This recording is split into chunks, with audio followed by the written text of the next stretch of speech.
you what you need to do for this density lab report. The first thing that you're going to do, this is the lab report format, and what we're going to do is right now it is in a chart, and so we're going to take it out of the chart by highlighting from name to conclusion, hitting Command C, highlighting up at the top and hitting Command V, and that copied and pasted it. I'm going to hit enter because I want the instructions to stay on the paper, right? For now. I'll delete them later, but I want to have the format in the Word document. Now, this looks all wappajaw, so what you're going to have to do is clean it up by highlighting these areas and deleting them.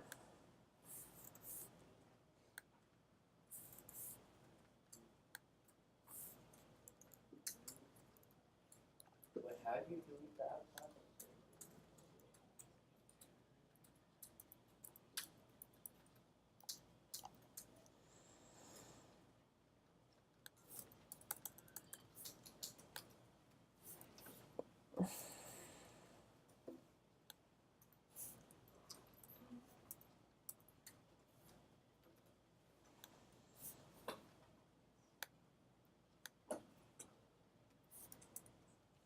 So you want to keep deleting all of the spaces in between the lines until it's one continuous paragraph.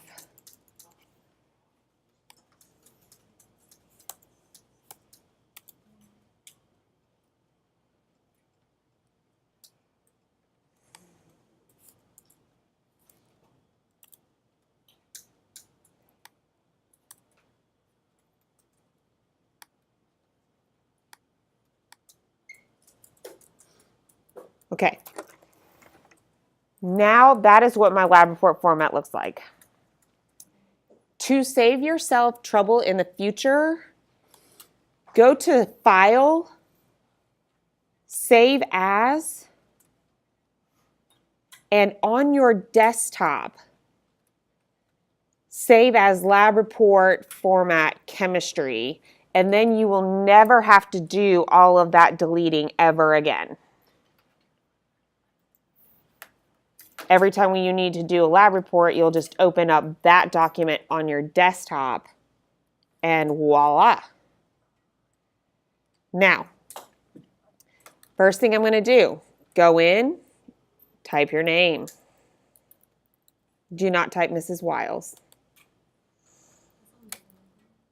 Type the date.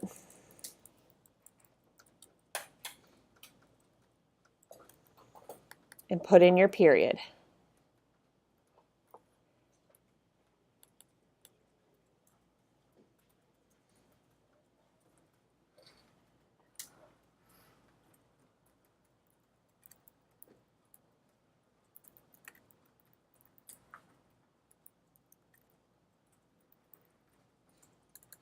The next thing I did was to put in the title, and that's going to be copied directly from your lab. So for this one, it's going to be quantitative measurement density.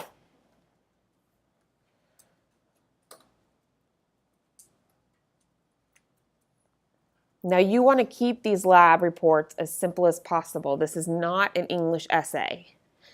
So for the introduction where you're telling about the lab,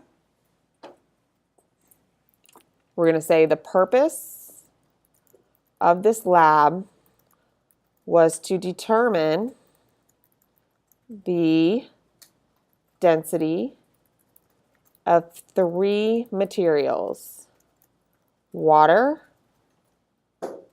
glass, and glycerol. Glycerol was the purple mystery liquid. And then you are done.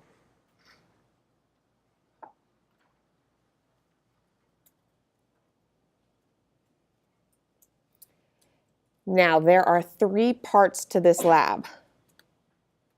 When you're doing a procedure, A bullet list will do.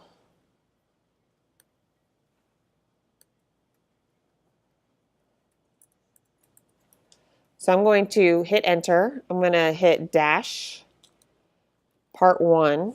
Now, when I did that, it made it bold and changed the font. The way to change the font back, highlight the normal font. Can you turn your brightness up a little bit? Highlight the normal font that you want it to look like. See the little paintbrush? That's called a format painter.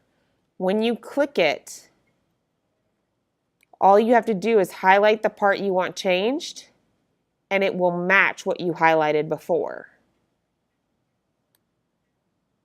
So that way you don't have to go and say, okay, it's Times New Roman 12. You can just hit Format Painter and it'll change it automatically. Okay, part 1. Then what you're going to do is you're going to hit Enter and hit Tab. And a circle will come up. And you will type in step by step what you did. I'm not going to do that for this example. I'm going to keep moving on. I'm going to give you time to type in what you need to type in. But for explanation purposes, we're going to move on.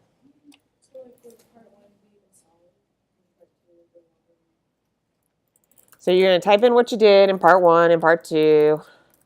Then when you want to go to part 2, see how it's a circle again?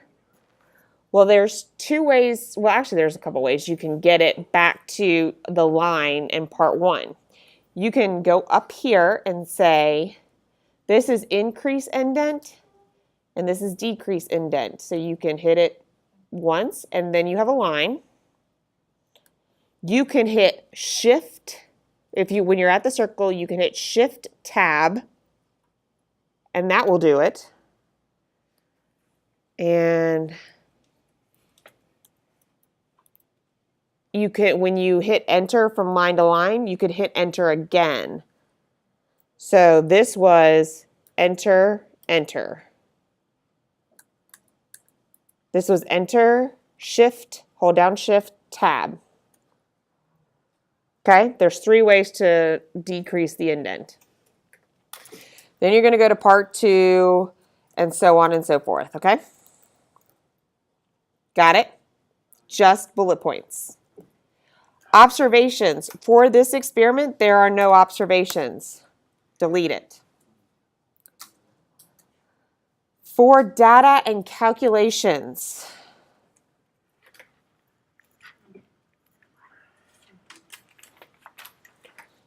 you're going to delete the paragraph. Space it out so that it looks nice. Say part 1, enter. Okay? That's just to make it clean and legible. Then you're going to go into Insert, Table, 2x7.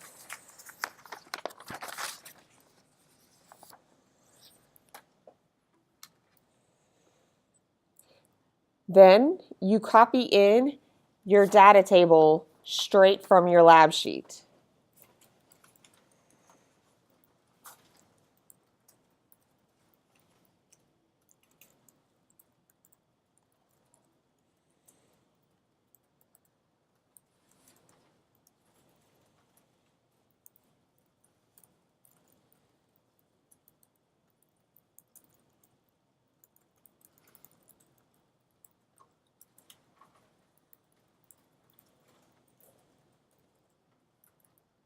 Make sure that you use significant figures, so your gram should have the decimal places that were read out, and the graduated cylinder should have 1 decimal place.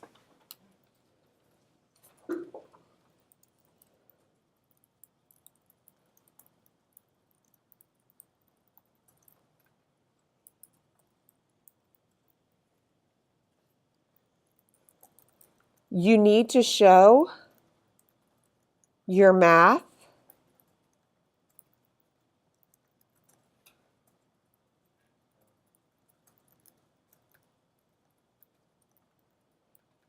And in order, like you could leave it like that. That would be A-okay.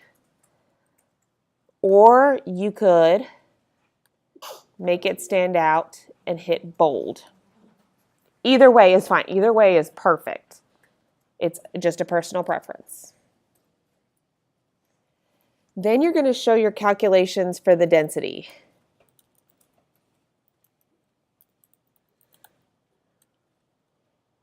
Now, for this, what I recommend you get used to doing is inserting an equation. So I'm going to show you how to do that.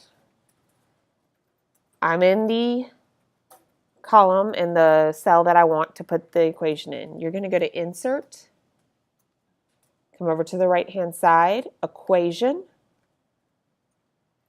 go to the bottom, hit Insert New Equation.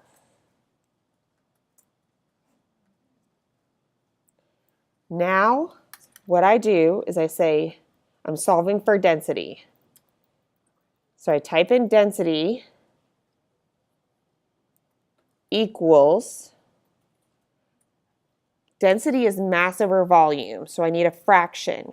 Come up here to the equation tab, hit fraction, normal division fraction, click on the top square, mass, volume.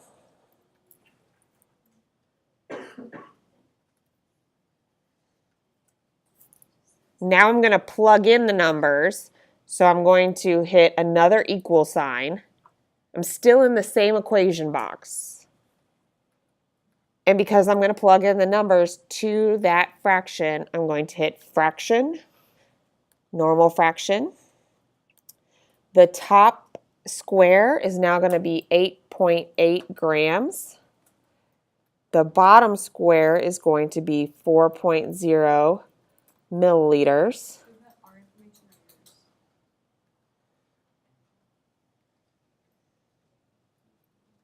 And then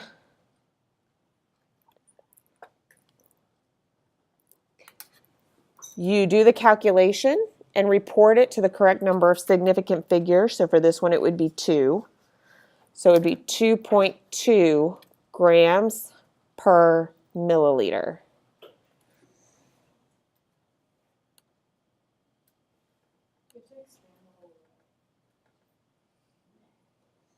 If it won't fit, you can take this line and expand it so that it will all fit. You just wait and you hover over the line until it looks like that with arrows pulling apart, and then that adjusts the cell size. And that is perfectly appropriate for your calculations. Then your percent error.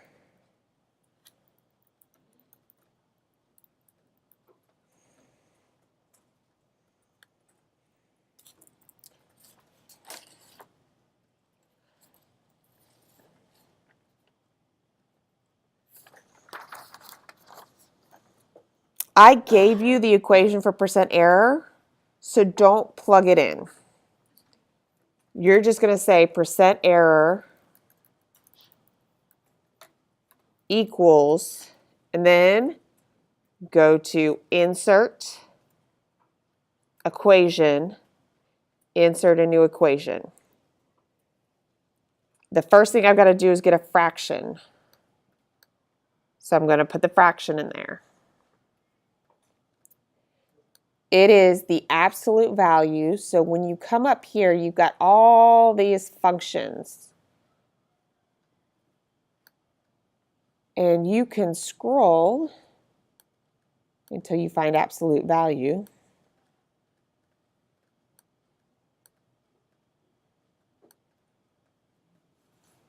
Let's see if it's in the function. Nope. Operator?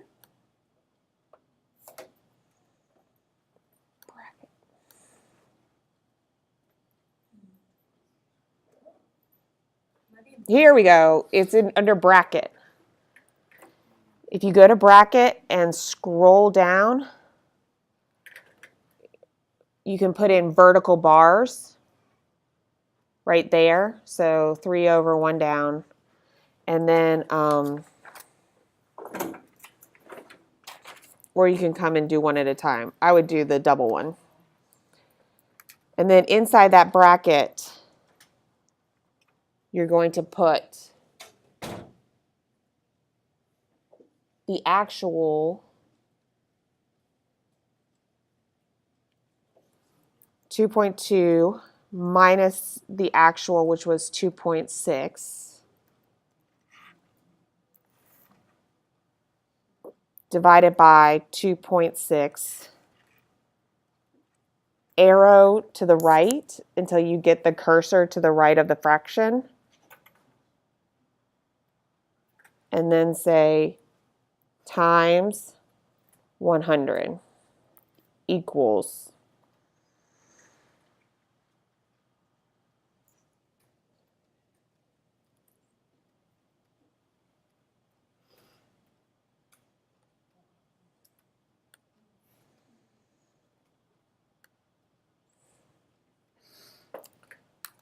so 2.2 minus 2.6 is negative 0.4, but it's the absolute value, so I don't care about the negative.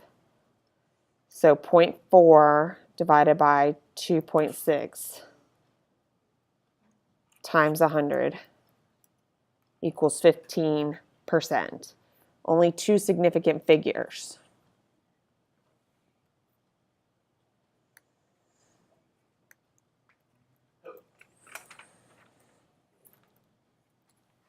And that's how you put in your data for each one of those and your calculations.